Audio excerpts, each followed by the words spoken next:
জি, আসসালামু আলাইকুম। এটা হচ্ছে টাইপ ডিসি সার্কিট টাইপ 1 এর এক্সাম্পল 4 E04। এটা ডিপিডিসি G2G প্রজেক্টে 2020 সালে পরীক্ষায় আসা প্রশ্ন। তো আমার এই সার্কিটে টোটাল রেজিস্ট্যান্স নির্ণয় করতে হবে। এটা হলো আমাদের সার্কিট।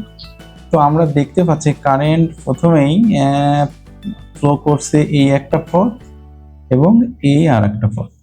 তো এই পথে আসার পরে কারেন্ট আরো দুই পথে ফ্লো হয়েছে। অর্থাৎ আমরা বলতে পারি কারেন্ট এট এ টাইম 3 পথে গেছে। কোন কোন পথে? এই 12 ওহম, এই 6 ওহম এবং এই 3 ওহম। তাহলে আমরা এই সার্কিটটাকে একটু নিজেদের মতো করে সিম্পলিফাই করি। কিভাবে করব?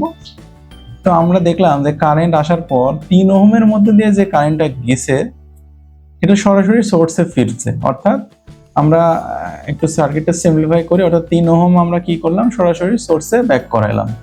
আর 6 ওহম এবং 12 ওহম একই সাথে যে দুই রেজিস্টরের মধ্যে দিয়ে গিয়েছে তার সামনে আবার 2 ওহমের রেজিস্ট্যান্স, অর্থাৎ 12 এবং 6 তার সামনে 2 ওহম।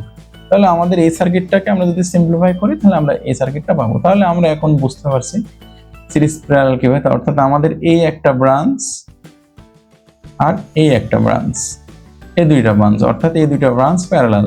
এই ব্রাঞ্চে কে কে আছে?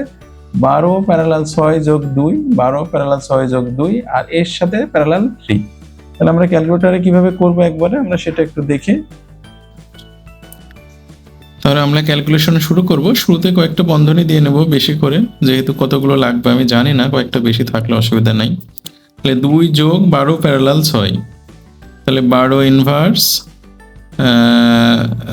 তাহলে আমাকে এটা বন্ধনীর মধ্যে নিতে হবে। 12 ইনভার্স যোগ 6 ইনভার্স বন্ধনী ক্লোজ ইনভার্স। টোটাল এই প্যারালাল কাজ শেষ। এইবার আমি এত ইনভার্স যোগ 3 ইনভার্স বন্ধনী ক্লোজ ইনভার্স, তাহলে আমার পুরো প্যারালাল অংশের কাজ শেষ হয়ে গেল।